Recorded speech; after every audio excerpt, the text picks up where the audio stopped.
subscribe it. Hello friends, very warm welcome to my YouTube channel and thank you for showing love in my previous video. If you are new in my channel, so please like, comment, share and subscribe my YouTube channel on record. And don't forget to press bell icon. So let's get started. हमारा जो पहला question है गुमशुदा आवारा घूम रहे बच्चों का पता लगाने के लिए ऑपरेशन मुस्कान किस राज्य सरकार ने शुरू किया। तो इसके लिए हम आपको 2 सेकंड का समय देते हैं, आप इसका आंसर दीजिए। इसका आंसर है आंध्र प्रदेश। आंध्र प्रदेश ने क्या करा, ऑपरेशन मुस्कान शुरू करी। ठीक है, चलिए हम आपको थोड़ा सा दिखाते हैं आंध्र प्रदेश है कहाँ पर इंडिया में। इंडिया में आंध्र प्रदेश इस जगह पर है। ठीक है, थोड़ा आंध्र प्रदेश के बारे में जान लेते हैं। आंध्र प्रदेश में क्या क्या चीज़ें हैं। आंध्र प्रदेश में जो राज्यपाल हैं वो कौन है, वो है विश्वभूषण हरिचंद। ठीक है, और इसके मुख्यमंत्री है YS जगनमोहन रेड्डी। ठीक है, और आपको पता होगा कि जो आंध्र प्रदेश है इसकी 3 प्रस्तावित राजधानियाँ, एक है अमरावती जो वर्तमान राजधानी है, वो है विधायी राजधानी। ठीक है, विशाखापट्टनम ये एक बंदरगाह भी है यहाँ पर। तो ये है कार्यपालिका। कुर्नूल न्यायिक राजधानी। ठीक है, चलिए नेक्स्ट क्वेश्चन डिस्कस करते हैं। नेक्स्ट क्वेश्चन है किस IIT ने विश्व की सबसे सस्ती कोविड-19 डायग्नोस्टिक किट कोविशील्ड तैयार की है। तो आपके पास 2 सेकंड का समय है, आप इसका आंसर दीजिए। इसका आंसर है IIT दिल्ली। ठीक है, क्वेश्चन पे चलते हैं। भारत ने किस देश के साथ खुला आकाश समझौता ओपन स्काई एग्रीमेंट करने का निर्णय लिया। तो इसका आंसर बताइए। इसका आंसर है संयुक्त अरब अमीरात। तो हम थोड़ा ओपन स्काई एग्रीमेंट के बारे में बात कर लेते हैं। ओपन स्काई एग्रीमेंट 2 देशों के बीच अंतर्राष्ट्रीय उड़ानों से जुड़ा एक एग्रीमेंट होता है। इसके अंतर्गत 2 देश एक दूसरे को अंतर्राष्ट्रीय यात्री और कोंगो सेवा प्रदान करने के लिए अपनी अपनी एयरलाइंस के लिए अधिकार देने के लिए आपस में वार्ता करते हैं। ठीक है, अब हम बात कर लेते हैं ये UAE की राजधानी क्या है। UAE की जो राजधानी है वो अबू धाबी है। ठीक है, और इसकी मुद्रा ये दिरहम है। और हाँ, हम आपको ये भी दिखाते हैं कि जो UAE है वो वर्ल्ड मैप में कहाँ है। तो जो UAE है वो वर्ल्ड मैप में आपको यहाँ दिखाई देगा, ये देखिए। ठीक है, ये भारत के पास में आपको UAE इधर दिखाई देगा। ठीक है, ये ठीक है। चलिए नेक्स्ट क्वेश्चन पे चलते हैं।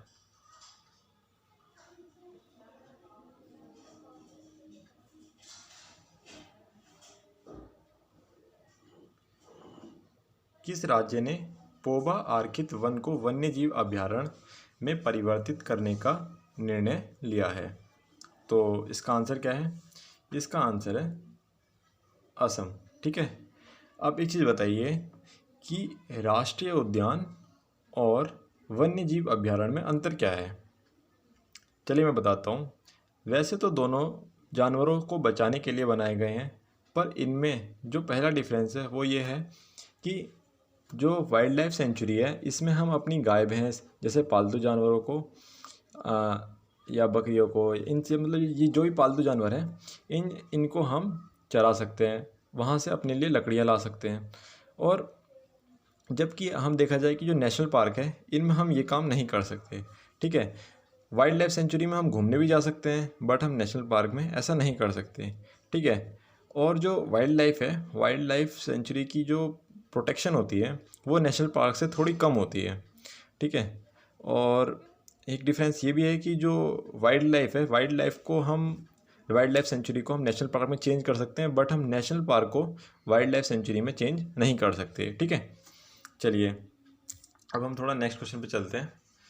नेक्स्ट क्वेश्चन का थोड़ा सा इसके बारे में बता देते हैं।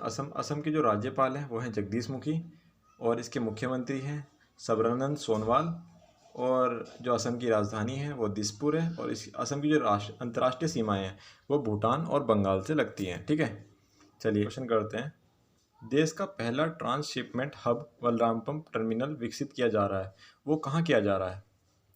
वो किया जा रहा है केरल में। ठीक है, चलिए अब हम थोड़ा सा आपको बता देते हैं कि ये ट्रांसशिपमेंट होता क्या है। इसके लिए हमने एक एग्जांपल लिया है। जैसे कि हमने माना कि कोई एक जहाज़ है, जहाज़ के माध्यम से आपने कोई सामान एक बंदर का, जैसे कि दुबई का बंदर का, यहाँ से आपने दूसरे बंदर का, जैसे सिंगापुर का बंदर का, यहाँ पर भेजना है। पर आपके पास दुबई से सिंगापुर जाने का कोई डायरेक्ट रूट नहीं है, तो आपको एक तीसरे बंदर का, ठीक है, कोचीन की एक हेल्प लेनी पड़ेगी। कोचीन बंदरगाह की या वहाँ से जहाज़ की एक हेल्प लेनी पड़ेगी। तो इसी प्रोसेस को कहा जाता है ट्रांसशिपमेंट। ठीक है, चलिए नेक्स्ट क्वेश्चन पे चलते हैं। हमारा नेक्स्ट क्वेश्चन है, किस कंपनी ने डिजिटल कक्षाओं हेतु 1 मिलियन शिक्षकों को प्रशिक्षित करने के लिए सीबीएसई के साथ साझेदारी की है? तो इसका उत्तर बताइए आप। इसका आंसर है गूगल। ठीक है, गूगल के साथ क्या करा है इन्होंने, साझेदारी की है। ठीक है, सीबीएसई ने। चलिए नेक्स्ट क्वेश्चन पे चलते हैं। संयुक्त अरब अमीरात के पहले मंगल मिशन का नाम क्या है? चलिए बताइए आप। ये बहुत इंपॉर्टेंट क्वेश्चन है वैसे, यूपीएससी और जनरल कंपटीशन दोनों के लिए। तो इसका आंसर है होप।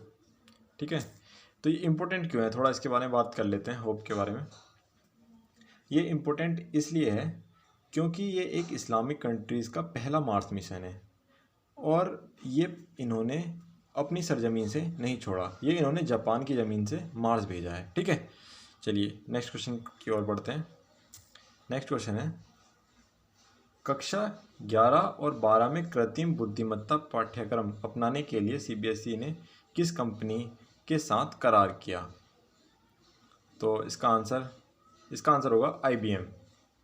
ठीक है, जो टीचर्स के लिए किया गया है, ठीक है, वो किया गया है गूगल के साथ। बट अगर जो हम कक्षा 11 और 12 के स्टूडेंट की बात करें तो वो होगा IBM। ठीक है, चलिए नेक्स्ट क्वेश्चन पे चलते हैं। किस राज्य ने हल्दी अनुसंधान संस्थान की स्थापना की घोषणा की है? तो इसका आंसर बताइए। इसका आंसर होगा तमिलनाडु। ठीक है, तो अब हम थोड़ी सी इसके बारे में बात कर लेते हैं। यह संस्थान मोदाकुरुचि में स्थापित किया है। पिछले वर्ष यहाँ की हल्दी को भौगोलिक सूचक यानी कि GI टैग मिला था, क्योंकि यहाँ की हल्दी में क्रूक्यूमिन की मात्रा 2.5 से 3.5% मिली है।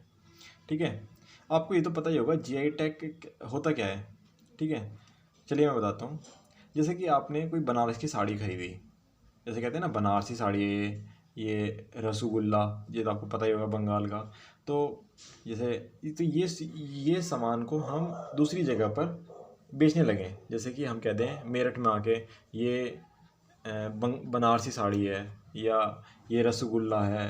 तो ये इस तरीके से हम, क्योंकि ये यहाँ पर हो ही नहीं सकते, क्योंकि इनकी अगर जो हम क्वालिटी थोड़ी ख़राब करके और यहाँ पर अगर जो हम बेचने लगे तो ये सही नहीं है। तो इसीलिए इसे GI टैग उस सामान को दिया जाता है जो उस एरिया के लिए रिकॉग्नाइज्ड होता है वो सामान। ठीक है, चलिए लास्ट क्वेश्चन है आज का। यह है the spirit of cricket India पुस्तक के लेखक कौन है? तो वह है स्टीव वॉ। चलिए धन्यवाद, मिलते हैं अगली वीडियो के साथ।